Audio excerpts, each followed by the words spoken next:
All ஒரு lucky girl ஃப்ரெண்டோட order packing video தான் பார்க்க போகிறோம். ஸோ ஆக்சுவலி வந்துட்டு இவங்களோட பாய் ஃப்ரெண்ட் வந்துட்டு நமக்கு மெசேஜ் பண்ணிவிட்டு இந்த மாதிரி பிரேஸ்லெட் வந்துட்டு இது எங்களோட 3rd year love anniversary. So அதுக்காக வந்துட்டு எனக்கு 3 டிஃப்ரெண்ட் பிரேஸ்லெட் செட்டாக வேணும். அண்ட் அதே மாதிரி வந்துட்டு நாங்கள் பெஸ்ட் ஃப்ரெண்ட்ஸாகவும் இருக்கணும், டாம் அண்ட் ஜெரி மாதிரி சண்டை போட்டுகிட்டே இருப்போம். ஸோ இது எல்லாமே வந்துட்டு சிம்பாலைஸ் பண்ணுற மாதிரி வந்துட்டு எங்களுக்கு ஒரு கஸ்டமைஸ்டு பிரேஸ்லெட்ஸ் வேணும் அப்படின்னு சொல்லியிருந்தாங்க. ஸோ நம்ம வந்துட்டு அவங்களுக்காக அவங்க 2 பேரோட இனிஷியல் ஸ்டார்டிங் லெட்டரில் இருக்க மாதிரி வந்துட்டு 2 கப்புள் பிரேஸ்லெட் அண்ட் அதுக்கப்புறம் வந்துட்டு பெஸ்ட் ஃப்ரெண்ட்ஸ்னு வந்துட்டு ஹார்ட் மேக்னெட் சார்ம்ஸ் இருக்குல்ல, ஸோ அந்த மாதிரி வந்துட்டு கப்புள் பிரேஸ்லெட். அதுக்கப்புறம் டாம் அண்ட் ஜெரி மாதிரி சண்டை போட்டுட்டு இருக்கவங்களுக்கு டாம் அண்ட் ஜெரி வச்சே வந்துட்டு பிரேஸ்லெட் பண்ணி கொடுத்தாச்சு. அண்ட் அது மட்டும் இல்லாமல் அவங்க வந்துட்டு இந்த மாதிரி 3 பேர் ஆஃப் வந்துட்டு பட்டர்ஃப்ளை இயரிங்ஸுமே கேட்டிருந்தாங்க.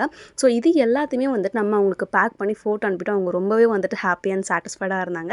இது எல்லாத்தையுமே பேக் பண்ணி நம்ம வந்துட்டு அவங்களுக்கு டிஸ்பேச் பண்ணியாச்சு. ஸோ நீங்களுமே வந்துட்டு இந்த மாதிரி ஒரு சர்ப்ரைஸ் கிஃப்ட் வந்து உங்கள் லவ்ட் ஒன்ஸ்க்கு, உங்கள் பெஸ்ட் ஃப்ரெண்ட்ஸ்க்கு, உங்கள் பார்ட்னர்ஸ்க்கு வந்துட்டு கிஃப்ட் பண்ணணும் அப்படின்னு நினச்சிங்கன்னா இப்போவே டிஸ்பிளே ஆகிற வாட்ஸ்அப் நம்பருக்கு வந்துட்டு மெசேஜ் பண்ணி ஆர்டர் பண்ணுங்கள். அண்ட் உங்களுக்கு பிடிச்சவங்கள இந்த வீடியோவில் வந்துட்டு டேக் பண்ணி அவங்கள உங்களுக்கு இந்த மாதிரி கஸ்டமைஸ்ட் பிரேஸ்லெட் வந்துட்டு வாங்கி சர்ப்ரைஸ் பண்ண சொல்லுங்கள். அண்ட் அது மட்டும் இல்லாமல் அவங்களுக்கு வந்து இந்த மாதிரி நம்ம பிரேஸ்லெட் சார்ம்ஸ் வந்துட்டு காம்ப்ளிமெண்ட்ரி கிஃப்ட்டாக வந்துட்டு கொடுத்துருந்தோம். அண்ட் இப்போ நம்ம சேனலில் வந்துட்டு buy 2 get 1 ஆஃபர் போயிட்டுருக்கு. ஸோ அதை மிஸ் பண்ணிடாமல் இப்போவே டிஸ்பிளே ஆகிற வாட்ஸ்அப் நம்பருக்கு ஆர்டர் பண்ணுங்கள்.